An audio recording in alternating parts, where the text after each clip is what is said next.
ತಿಮ್ಮೇಗೌಡ್ರೆ ನೀವೇನು ಹೇಳ್ತೀರಿ? D K Shivakumar ಅಲ್ಲ, ಈ ಸ್ಟೇಟ್ಮೆಂಟ್ ನನಗೆ ಒಂದು ಅರ್ಥ ಆಗ್ತಾ ಇಲ್ಲ. ಈ ಒಂದು ಭ್ರಷ್ಟ ಸರ್ಕಾರದ ನಮ್ಮ ರಾಜ್ಯದ ಭ್ರಷ್ಟ ಕಾಂಗ್ರೆಸ್ ಸರ್ಕಾರದ ನೇತೃತ್ವ ವಹಿಸಿರ್ತಕ್ಕಂಥ ಸನ್ಮಾನ್ಯ ಡಿ ಕೆ ಶಿವಕುಮಾರ್ ಯಾಕೆ ಈ ರೀತಿ ಮಾತಾಡ್ತಾರೋ ಗೊತ್ತಿಲ್ಲ. ಸರ್, ಇವರು ನಿಮ್ಮ ಸೈಟ್ ನಿಮ್ದಲ್ಲ, ಕಸ ಬೀಳುತ್ತೆ ಅಂತ ಹೇಳಿದ್ರೆ ಸರ್, ಈ ಸರ್ಕಾರದ ಈ ಕಾಂಗ್ರೆಸ್ ಸರ್ಕಾರದ ಯೋಗ್ಯತೆಗೆ ಈ ಕಸ ವಿಲೇವಾರಿ ಮಾಡಿಸಿದ್ದಾರೆ ಸರ್, ರಸ್ತೆ ಗುಂಡಿ ಮುಚ್ಚಿದ್ದಾರೆ ಸರ್. ಓಕೆ, ಹೊರಗಡೆ ಕಳೆದ ಬಾರಿ ಬೆಂಗಳೂರಲ್ಲಿ ನೀರಿಲ್ಲ ಅಂದಾಗ ಹೊರಗಡೆ ಇದ್ರಲ್ಲ ಸರ್, ಬೆಂಗಳೂರು ಬಿಟ್ಟು ಔಟ್ಸ್ಕಟ್ ಜನ ಸರ್ ಸ್ವಂತ ಮನೆಗಳನ್ನ ಖಾಲಿ ಮಾಡಿಕೊಂಡು ಬಾಡಿಗೆ ಕೊಟ್ಟು ಮಾರ್ಕೊಂಡು ಮಧ್ಯ ಸಿಟಿ ಬಂದರೆ ನಮಗೆ ನೀರು ಬರ್ತಾ ಇಲ್ಲ, ಅಲ್ಲಿ ನಮಗೆ ಕಷ್ಟ ಆಗ್ತಾ ಇದೆ ಅಂತೇಳಿ ಎಷ್ಟು, ಯಾಕಂದ್ರೆ ನೀರನ್ನ ಅವ್ರು ಮೇಂಟೈನ್ ಮಾಡೋಕ್ಕಲ್ಲ. ನಿಮಗೆ ಗೊತ್ತಿದೆ, 2,500 3,000 ರೂಪಾಯಿ ಒಂದು ಟ್ಯಾಂಕರ್ ನೀರು ಕೊಡ್ತಿದ್ರು, ಗೊತ್ತಿದೆಯಲ್ಲ ಸರ್. ಸರಬರಾಜು ಮಾಡ್ತಾರೆ ಸರ್ಕಾರ. ಫಸ್ಟು ಇರ್ತಕ್ಕಂಥ ಜನಗಳಿಗೆ ಏನು ವ್ಯವಸ್ಥೆ ಬೇಕೋ ಅದು ಮಾಡಿಬಿಟ್ಟು ಏನು ಖಾಲಿ ಸೈಟ್ ಇಟ್ಕೊಡ್ದು ಎಲ್ಲ ಕಟ್ಬೇಕು ನೀವು ಅಂತೇಳಿ, ಅದು ನಾವು ಕೂಡ ಸ್ವಾಗತ ಮಾಡ್ತೀನಿ. ಫಸ್ಟ್ ಇರ್ತಕ್ಕಂಥವ್ರಿಗೆ ಮಾಡ್ತಕ್ಕಂಥ ವ್ಯವಸ್ಥೆನ ನೀವು ಸರಿಯಾಗಿ ಮಾಡ್ತಾ ಇಲ್ಲ. ಈ ರೀತಿ ಜನಗಳ ಮೇಲೆ ದರ್ಬಾರ ಮಾಡ್ತಿರಲ್ಲ, ನಿಮ್ಗೆ ಏನು ಅನ್ಸೋದಿಲ್ವ ಸರ್? ಏನು ಅನ್ಸೋದಿಲ್ವಾ? ನೋಡಿ, ಇವತ್ತು ಜನ ರೋಷಭರಿತರಾಗಿದ್ದಾರೆ. ನೀವು ಇದೇ ರೀತಿ ಮಾಡ್ತಾ ಹೋದರೆ ಜನ ಯಾವ ರೀತಿ ನಿಮಗೆ ಬುದ್ಧಿ ಕಲಿಸ್ಬೇಕು ಕಲಿಸ್ತಾರೆ. ಒಂದು ಸರ್ ಉದಾಹರಣೆಗೆ ಹೇಳ್ತೀನಿ, ಇವತ್ತು ಹೊಸ APMC ಮಾಡಿದ್ರಲ್ಲ ಸರ್, ಓಕೆ, ಅಲ್ಲಿ ಮೂಲಭೂತ ಸೌಕರ್ಯ ಕೊಟ್ಟಿದ್ದಾರೆ ಸರ್. ಬರೀ ಹಂಚಿಕೆ ಮಾಡಿಬಿಟ್ರು, ಬಿಲ್ಡಿಂಗ್ಗಳು ಕಟ್ಟಿಕೊಟ್ರು. ಯಾವುದೇ ಸರ್ಕಾರ ಇರಲಿ, ಈ ಕಾಂಗ್ರೆಸ್ ಇವತ್ತು ಹೇಳ್ಬೇಕಾದ್ರೆ ಫಸ್ಟು ಅಧಿಕಾರಿಗಳನ್ನ ಮತ್ತು ಸಂಬಂಧಪಟ್ಟಂಥ ಅಲ್ಲಿ ವಾರ್ಡ್ ವೈಸು ಮತ್ತು ಸಂಬಂಧಪಟ್ಟಂಥ MLAಗಳನ್ನ, ಸಂಬಂಧಪಟ್ಟಂಥ ರಿಟೈರ್ಡ್ ಕಾರ್ಪೊರೇಟರ್ಗಳನ್ನ ಕೂರಿಸ್ಕೊಂಡು ಜನಪ್ರತಿನಿಧಿ ಕೂರಿಸ್ಕೊಂಡು ಮಾತಾಡಬೇಕು. ನಿಮ್ಮ ಏರಿಯಾದಲ್ಲಿ ಏನೇನು ಸಮಸ್ಯೆ ಇದೆ, ನಾವು ಈ ರೀತಿ ತೊಗೋಬೋದ ಅಂತ. ಅಂದರೆ ನೋಡಿ, ನಾನು ಇನ್ನೊಂದು ಹೇಳ್ತೀನಿ, ಮುಖ್ಯಮಂತ್ರಿಗಳಾಗಿ ಅವ್ರು ಎಲ್ಲ ರೀತಿಯಾದಂಥ ಅಧಿಕಾರ ಇದೆ. ಅಧಿಕಾರದ ಬಗ್ಗೆ ನಾನು ಪ್ರಶ್ನೆ ಮಾಡೋದಕ್ಕಿಂತ ಮುಂಚೆ ನೀವೇನು ಮಾಡ್ತಾ ಇದ್ದಿರ್ತಕ್ಕಂಥದ್ದು ಜನಗಳಿಗೆ ಸರಿ ಹೋಗಬೇಕು. ಇದು ಮಾಡ್ತಾ ಇರೋದು ಸರಿನಾ? ಇವತ್ತು APMC ಹೇಳಲಿ ಸರ್, ಕಳ್ತನ ಆಗ್ತವೆ ಸರ್, ರೈತರು ಜೇಬ್ ಕಳ್ತನ ಆಗುತ್ತೆ. ಯಾವುದೇ 3 ರೀತಿಯ ಮೂಲಭೂತ ಸೌಕರ್ಯಗಳಿದೆ, ಎಲ್ಲಿ ಹೋಗ್ತಾರೆ ಸರ್ ಜನ? ರೈತರುಗಳು ಬಂದೋಗಿದ್ರು, ತರಕಾರಿ ತೊಗೊಂಬಂದು ಎಲ್ಲಿ ಹೋಗ್ತಾರೆ ಜನಗಳು? ಆಲೂಗಡ್ಡೆ ತರೋದಿರ್ಬೋದು, ತರಕಾರಿ ತರ್ಬೋದು, ಮತ್ತು ನೈಟು 3 ಗಂಟೆ ಮೇಲೆ ಕಳ್ತನಗಳಾಗ್ತಾರೆ. ತರಕಾರಿ ತರೋಕ್ಕೆ ಅಂಗಡಿ ವ್ಯಾಪಾರ ಮಾಡಿ ತೊಗೊಂಡೋಗ್ಬೇಕಾದ್ರೆ ಕಳ್ಳರು ಕಿತ್ಕೊಂಡು ಹೋಗ್ತಾರೆ. ಏನೆಲ್ಲ ಆಗ್ತಾಯಿದೆ. ಹಾಗಂತೇಳಿ ನಾನೆಲ್ಲ ಸರ್ಕಾರನ ದೂರೋದಿಲ್ಲ, ಆದರೆ ನೀವು ಫಸ್ಟ್ ಯೋಚನೆ ಮಾಡಿ ನೀವು ಮಾಡ್ತಾ ಇರ್ತಕ್ಕಂಥ ಸರಿನಾ ಅಂತೇಳಿ. ಇವತ್ತು ಖಾಲಿ ಸೈಟು ಸರ್, ಒಂದು ಸೈಟ್ ತೊಗೋಬೇಕಾದ್ರೆ ಎಷ್ಟು ಕಷ್ಟ ಇದೆ ಗೊತ್ತಾ ಸರ್ ಬೆಂಗಳೂರಲ್ಲಿ? ಇವ್ರ ಥರ ಇವರು ಮಾಡಿದ್ರಲ್ಲ, ಫಸ್ಟ್ ಎಷ್ಟಿತ್ತು, 2-3 ಎಕರೆ ಜಮೀನಿಂದ 1,400 ಕೋಟಿ ಡಿಕ್ಲೇರ್ ಮಾಡ್ಕೊಂಡಿದ್ದಾರಲ್ಲ, ಆ ರೀತಿ ಎಲ್ಲರೂ ಮಾಡೋಕ್ಕಾಗಲ್ಲ ಸರ್. ಎಲ್ಲರಿಗೂ ಒಂದು ಸೈಟ್ ತೊಗೋಬೇಕಂತಂದರೆ ಎಷ್ಟು ಕಷ್ಟ ಇದೆ ಅಂತ ಅದೊಬ್ಬರಿಗೆ ಗೊತ್ತು. ಲೋನ್ ಮಾಡಿರ್ತಾರೆ, ಇನ್ನೊಂದು ಮಾಡಿರ್ತಾರೆ, ಚೀಟಿ ಎತ್ಕೊಂಡಿರ್ತಾರೆ, ಬಡ್ಡಿ ಇವತ್ತು ಕೂಡ ನನಗೆ ಗೊತ್ತಿದೆ ಸರ್, ಬೆಂಗಳೂರಲ್ಲಿ 100ಕ್ಕೆ 80% ಜನ ಕಮಿಟ್ಮೆಂಟಲ್ಲಿ ಇರ್ತಾರೆ ಸರ್. ಯಾವುದೇ ರೀತಿ ಇರ್ಬೋದು ಅದು, EMI, ಮಕ್ಕಳು ಎಜುಕೇಷನು, ಹಾಸ್ಪಿಟ್ಲು, ಗಾಡಿಗಳು. ಒಬ್ಬ ಇವತ್ತು ಆಟೋ ಚಾಲಕ ಇರ್ಬೋದು, ಕಾರ್ ಚಾಲಕ ಇರ್ಬೋದು, ಎಲ್ಲರೂ ಇರ್ಬೋದು. ಆದರೆ ಇವರು ಈ ರೀತಿ ಮಾಡ್ತೀನಿ ಅಂತ ಹೊರಟಿದಾರಲ್ಲ, ಇದು ಒಂಥರ ಜನಗಳ ಮೇಲೆ ತೋರಿಸ್ತಕ್ಕಂಥ ದಬ್ಬಾಳಿಕೆ ಅಲ್ವ ಸರ್ ಇದು? ಇವರು ನೋಡಿ, ಇವ್ರು ಮಾಡೋದಕ್ಕಿಂತ ಮುಂಚೆ ಇವತ್ತು BDA ಸೈಟ್ಗಳಿದೆ ಸರ್, ಬನ್ನಿ ನೀವು ಎಲ್ಲ ಕ್ಯಾಮ್ರಾ ತೊಗೊಳ್ಳಿ ಬನ್ನಿ. ಇವರು ಹೋಗಲಿ, ಇವರು ಡ್ರೋನಲ್ಲಿ ಸರ್ವೆ ಮಾಡೋದು ಬೇಡ ಸರ್, ಬೈಕಲ್ಲಿ ಹೋಗಲಿ ಸರ್. ಇವ್ರಿಗೆ ಕಾರಲ್ಲಿ ಹೋಗೋದು ಬೇಡ, ಬೈಕಲ್ಲಿ ಹೋಗಲಿ. ಆ ರಸ್ತೆ ಗುಂಡಲ್ಲಿ ಎಷ್ಟು, ನನ್ನ ಹತ್ರ ವಿಡಿಯೋ ಇದೆ, ನೆನ್ನೆ ನೋಡಿ, ನನಗೆ ಗೊತ್ತಿಲ್ಲ, ನೆನ್ನೆ ಒಂದು ವಿಡಿಯೋ ಮಾಡ್ಕೊಂಡೆ ಗೊರಗುಂಟೆಪಾಳ್ಯದಲ್ಲಿ. ಅವು ಬರ್ತಾರೆ ಎಲ್ಲ ಹಿಂಗೆ ಹಳ್ಳಗಳಲ್ಲಿ ಜಂಪ್ ಮಾಡಿದಾಗ ಹಿಂದೆ ಬರ್ತಕ್ಕಂಥವ್ರು ಗಾಡಿ ಗುದ್ದಿತಾರೆ, ಜಗಳ ಆಡ್ತಾರೆ, ಏಟಾದರೆ ಹಾಸ್ಪಿಟ್ಲಿಗೆ ಕರ್ಕೊಂಡು ಹೋಗ್ತಾರೆ. ಇದೆಲ್ಲ ಈ ರೀತಿಯಾದ ಬರೀ ಒಂದು ಉದಾಹರಣೆ ಹೇಳ್ತಲ್ಲ, ಇಡೀ ಬೆಂಗಳೂರು ಸುತ್ತ ನೀವೇ ನೋಡಿದ್ರೆ 3 ವರ್ಷಗಳಿಂದ ಎಷ್ಟು ದುಡ್ಡು ಲೂಟಿ ಹೊಡೆದಿದ್ದಾರೆ.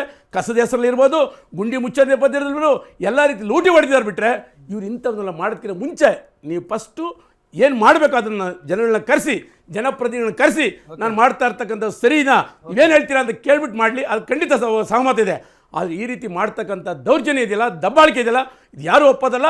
ನಾನೊಬ್ಬ ನಾಗರಿಕನಾಗಿ JDS ಪಕ್ಷದ ವಕ್ತಾರನಾಗಿ ಖಂಡಿತವಾಗಿ ಖಂಡಿಸ್ತೇನೆ ಸರ್. ಓಕೆ ತಿಮ್ಮೇಗೌಡ್ರೆ. ಆತ್ಮಾನಂದ್ ಅವರೇ, ನೀವೇನು ಹೇಳ್ತೀರಿ? ಭಾರತೀಯ ಜನತಾ ಪಾರ್ಟಿಯ ವಕ್ತಾರರಾಗಿದ್ದೀರಿ. ಡಿ ಕೆ ಶಿವಕುಮಾರ್ ಅವರು ಈ ಸ್ಟೇಟ್ಮೆಂಟ್ ಕೊಟ್ಟಿದ್ದಾರೆ. ಸ್ವಚ್ಛತೆ ಹೆಸರಿನಲ್ಲಿ ಈ ಒಂದು ನಿರ್ಣಯಕ್ಕೆ ಬಂದಿದ್ದಾರೆ ಡಿ ಕೆ ಶಿವಕುಮಾರ್ ಅನ್ನುವಂಥದ್ದು ಈಗ ಕಾಂಗ್ರೆಸ್ ಪಕ್ಷದ ವಕ್ತಾರರ ವಾದ. ನೀವೇನು ಹೇಳ್ತೀರಿ? ಡಿ ಕೆ ಶಿವಕುಮಾರ್ ಅವರು ಈ ರಾಜ್ಯದ ಮುಖ್ಯಮಂತ್ರಿ ಆಗಿದ್ದಾರೆ. ಅವರ ಆ ಮಾತುಗಳು ಯಾಕೋ ನಮಗೆ, ಮುಖ್ಯಮಂತ್ರಿಗಳು ಎಲ್ಲ ಇಡೀ ರಾಜ್ಯವನ್ನು ನೋಡಬೇಕಾದಂಥ ಜ್ವಲಂತ ಸಮಸ್ಯೆಗಳ ಬಗ್ಗೆ ಗಮನ ಹರಿಸ್ಬೇಕಾದಂಥ ಮುಖ್ಯಮಂತ್ರಿಗಳು ಪದೇ ಬೆಂಗಳೂರನ್ನ ಬಿಡದಿ ಟೌನ್ಶಿಪ್ ಆಯಿತು, ಅದಕ್ಕೆ ಜನರ ವಿರೋಧ ಆಯಿತು, ಅದನ್ನು ಕೂಡ ಸರಿಯಾಗಿ ನಿಭಾಯಿಸದೇ 2 ತಿಂಗಳ ಕಾಲಾವಕಾಶ ಕೊಟ್ಟು ಸಮಿತಿಯನ್ನು ರಚಿಸಿದ್ರು ಕೂಡ ಅಕ್ವೇರೇಷನ್ ಮಾಡಿ ಅವ್ರಿಗೆ ದುಡ್ಡು ಹಾಕುವಂಥ ಕೆಲಸ ನಡೀತಾ ಇದೆ. ಇದರಲ್ಲಿ ರೈತರನ್ನ ಯಾಮಾರಿಸಿದ್ದಾರೆ. ಇವತ್ತು ಬರ ಇದೆ, ಬರವನ್ನು ಡಿಕ್ಲೇರ್ ಮಾಡಬೇಕು, ತಾಲೂಕುಗಳ ಪ್ರವಾಸ ಆಗಬೇಕು, ಸಚಿವರಿಲ್ಲ, ಅದ್ರ ಬಗ್ಗೆ ಗಮನ ಕೊಡಬೇಕಾದಂಥ ಡಿ ಕೆ ಶಿವಕುಮಾರ್ ಮುಖ್ಯಮಂತ್ರಿಗಳು ಎಲ್ಲೋ ಒಂದು ಕಡೆ ಭೂತದ ಬಾಯಲ್ಲಿ ವೇದಾಂತ ಅನ್ನೋ ಥರ ಇವತ್ತು ಭಗವದ್ಗೀತೆ ಅನ್ನೋ ಥರ ಇವತ್ತು ಈ ಬೆಂಗಳೂರಿನ ಸಚಿವರು ಏನು ಮಾಡ್ತಾ ಇದ್ದಾರೆ ಈ ಕೆಲಸ. ಇವತ್ತು ಫುಟ್ಪಾತನ್ನು ತೆರವು ಮಾಡಿಸಿದಂಥ ಏನೋ ಒಂದು ರೀತಿಯಲ್ಲಿ ಆಯ್ತಲ್ಲ, ಇವತ್ತೇನಾಗಿದೆ, ಆ ತೆರವು ಮಾಡಿಸಿದಂಥ ಜಾಗದಲ್ಲೇ ಮತ್ತೆ ವಾಪಸ್ ಬಂದಿದೆ ಫುಟ್ಪಾತ್ ವ್ಯಾಪಾರ, ಮತ್ತೆ ಸ್ಟಾರ್ಟ್ ಆಗಿದೆ ಅಲ್ಲೇನೆ ಕೆಲವೊಂದು ಪ್ರದೇಶಗಳಲ್ಲಿ. ಆಗ್ಬೇಕಿತ್ತ? ಅಲ್ಲಲ್ಲ, ನಾವು ಆಗಬಾರ್ದಿತ್ತ? ಖಂಡಿತವಾಗ್ಲೂ ಒಂದ್ ನಿಮಿಷ. ಬೆಂಗಳೂರಿನಲ್ಲಿ ಫುಟ್ಪಾತ್ ಅನ್ನ ತೆರವು ಮಾಡಿ ಪಾದಚಾರಿಗಳಿಗೆ ಅನುಕೂಲ ಮಾಡಿಕೊಡ್ಬೇಕಾದದ್ದು ಎಲ್ಲರ ಕರ್ತವ್ಯ, ಎಲ್ಲ ಸರ್ಕಾರದ ಕರ್ತವ್ಯ. ಅದನ್ನು ನೈತಿಕವಾಗಿ ಎಲ್ಲರೂ ಕೂಡ ಒಪ್ಕೊಂಡಿದ್ವಿ. ನಾವು ಕೂಡ ಯಾವುದೇ ಪಕ್ಷಾತೀತದಿಲ್ಲದೆ ಅದು ಆಗಲೇಬೇಕು. ಖಂಡಿತವಾಗ್ಲೂ ಪಾದಚಾರಿಗಳಿಗೆ ವ್ಯವಸ್ಥೆ ಆಗಬೇಕು. ಬೆಂಗಳೂರಂಥ ನಗರದಲ್ಲಿ ಫುಟ್ಪಾತ್ ತೆರವು ಮಾಡ್ತಾ ಇರೋದು ಒಳ್ಳೆಯದು. ಆದರೆ ಅದನ್ನು ಅವ್ರಿಗೆ ನೋಟಿಸ್ ಕೊಟ್ಟು ಅವರನ್ನು ಬೇರೆ ಸ್ಥಳಾಂತರ ಮಾಡುವಂಥದ್ದು.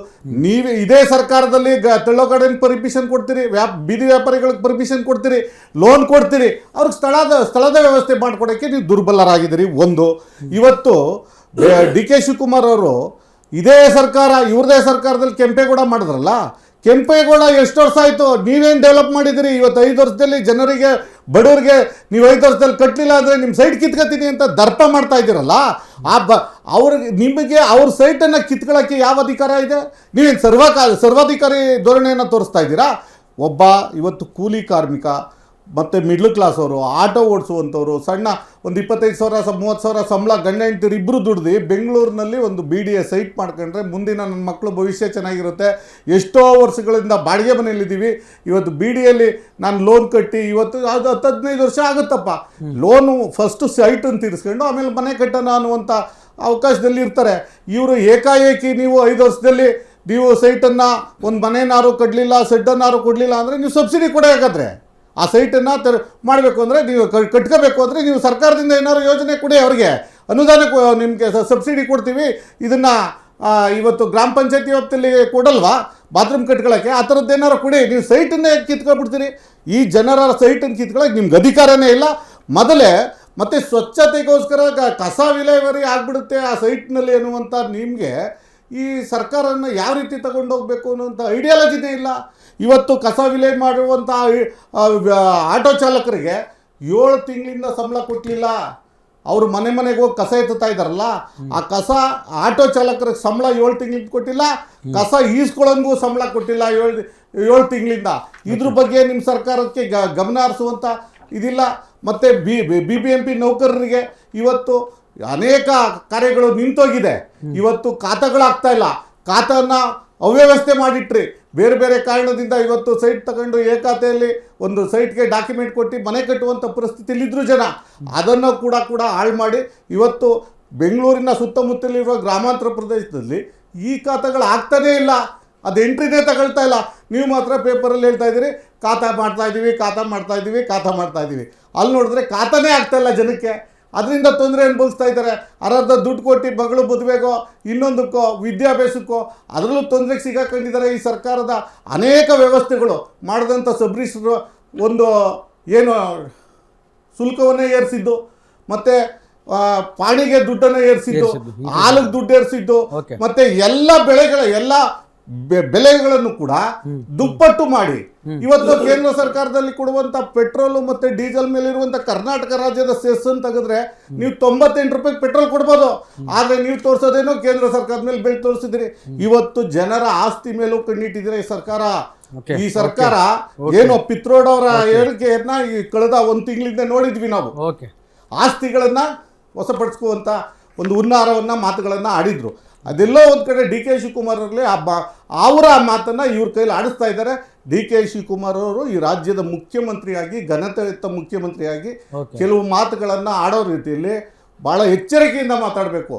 ಬಡವರ ಸೈಟನ್ನು ಕಿತ್ಕೊಳ್ತೀನಿ ನಾನು ಅನ್ನೋದು ಭಾಳ ಅಕ್ಷಮ್ಯ ಅಪರಾಧ. ನಾನು BJP ಪಕ್ಷದ ವಕ್ತಾರನಾಗಿ ಮತ್ತು ನಾಗರಿಕನಾಗಿ ಇದನ್ನು ವಿರೋಧಿಸ್ತೀನಿ. ಓಕೆ ಆತ್ಮಾನಂದ್ ಅವರೇ.